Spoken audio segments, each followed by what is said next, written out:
Hey, what's going on, everyone? It's me, Aaron Collins, again. This is another rendition of me addressing worldly issues in a godly way. I hope everyone's doing well this weekend. So, I just wanted to just give my opinion, my review, what I thought about Kanye West being in the White House with Donald Trump. So far, what I've been seeing, a lot of people have been going in on Kanye, and I'm going to be honest, I kind of understand some of the things he was saying made sense, but what was his purpose of doing it? Anyway, let's get into it. So I saw it wasn't, I guess it wasn't a rant. It was Kanye West was inside the Oval Office with Donald Trump, speaking his mind and speaking about things that he wanted to see done in the black community. It was coming though from a place of, to me, it was coming from a place of, look at me, pay attention to me. Of course, he had on his red "Make America Great Again" hat, and Jim Brown was sitting right next to him. My thing about this, Kanye is no stranger to media scrutiny, no stranger to attention. He's done a lot of things in the past that has gotten him in the crosshairs of many people, particularly other black people. His comments about blacks being slavery being a choice for black people is legendary by now. But him being in the White House, some of the things he was saying, I get what he was saying. He was talking about stopping the issues, stopping what's going on in Chicago with the stop and frisk, talking about putting more jobs in Chicago. He mentioned the whole deal about Larry Hoover being freed, which brings this question to mind: why are you concerned about it? Because in the past, you've made some damning remarks about Chicago and the youth in Chicago, but now I think what I think he was trying to do now was trying to save face in front of Trump by getting on the national platform and making it known that, well, he's going to listen to me because I'm Kanye West. That's just my opinion. That's just how I feel about the whole situation. Of course, Donald Trump looked on stoically as Kanye was just making these demands, not demands, but just making these requests and making it known what was on his mind. Now, one thing that Kanye did bring up, which is very interesting to me, he brought up the stop and frisk, which I do agree that it needs to stop. Stopping and frisking people, it's unconstitutional, and I get that. He brought that up, which is, I can say that portion is commendable because it needs to be stopped. It is a violation of constitutional rights of people to be free from unjust searches. So he brought that up. But a lot of the other stuff he was bringing up, he was talking on the lines of black people picking themselves up by their own bootstraps. Those same narratives, those same talking points that Clarence Thomas once had many years ago. So when you make those types of statements, that's saying that as black people, we're responsible for the conditions that we're in, that we're all not doing anything, when there's plenty of hardworking black people out there that are trying to make ends meet, that are trying to do things. Because, see, sometimes the playing field is not level and it's not equal for a lot of us. You see, everyone's not as rich as you, Kanye. Everyone doesn't have a record deal. Everyone is not married into a famous family like you. So for you to make some of these statements that you made is completely out of line, and not to mention it's a slap in the face to the black community, who I will say a good maybe 90%, maybe 80% of the black community is what put you on the platform that you are on. So that's something that Kanye, I believe, needs to think about. Back to Trump. Donald Trump just sat there real stoically, looking unconcerned, watching Kanye as he was, in some instances, I think Kanye was making a fool of himself. I mean, he's sitting in the Oval Office cursing and talking to the president as if he's just a homeboy from across the street.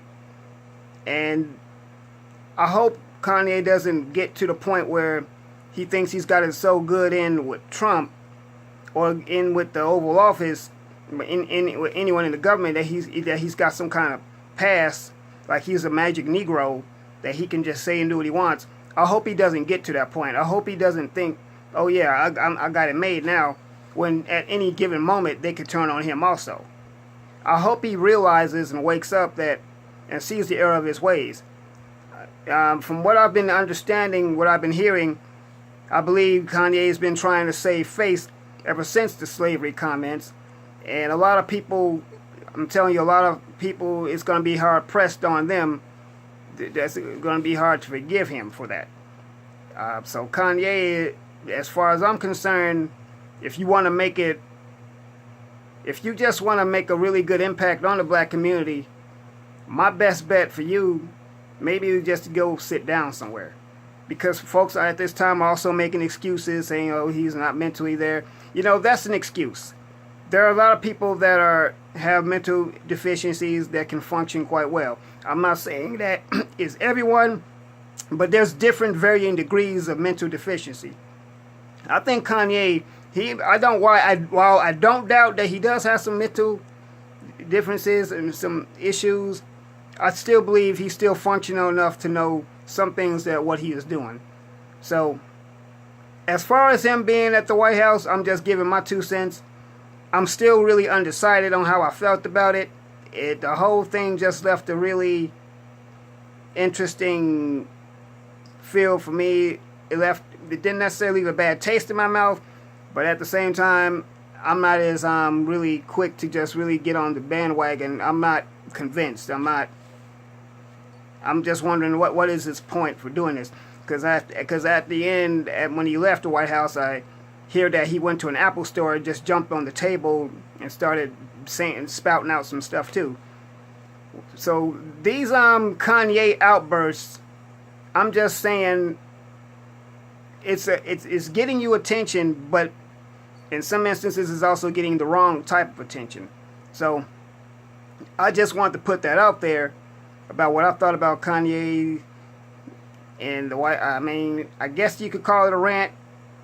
I don't know, but this is just another Kanye outburst that he's doing what he's doing to get attention. I guess he's trying to make himself relevant again.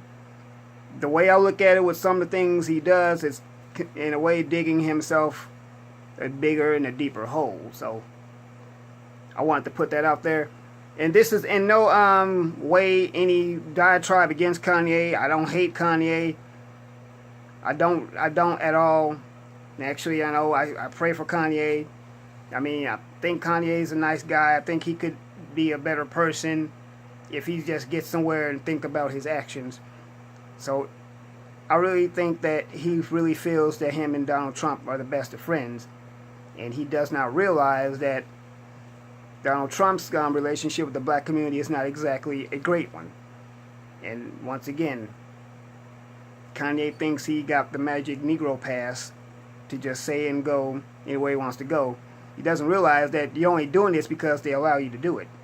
Because there's an agenda that they have too. They're basically using you to get what it is that they want to get out and get their agenda going. But anyway, once again, I say this, I'm not ranting or venting against Kanye. I just wanted to speak how I felt about his antics and what I think he's doing. So anyway, everyone, let me know what you think about this. I'm sure many of you all saw Kanye being at the White House and what he was saying and stuff. Let me know what you think. Like, comment, subscribe, share this video. Hit the bell icon to be notified. And support the channel. PayPal.me/TheRealAaronCollins. I appreciate everything. Guys, you really pushed me to 1,000. Thank you so much. Now, I love you all. Once again, and I'm going to continue to keep saying this. I'm going to continue to love on you, let everyone know how I feel.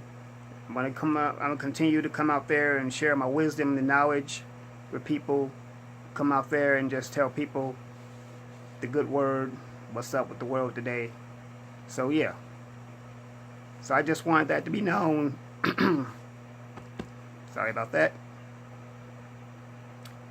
So yeah, I think I don't have nothing else to say, right? Oh. Well, anyway, I'm sure as it comes to me, I'll remember it. But anyway, everyone, remember, God loves you. I love you. Let's do life.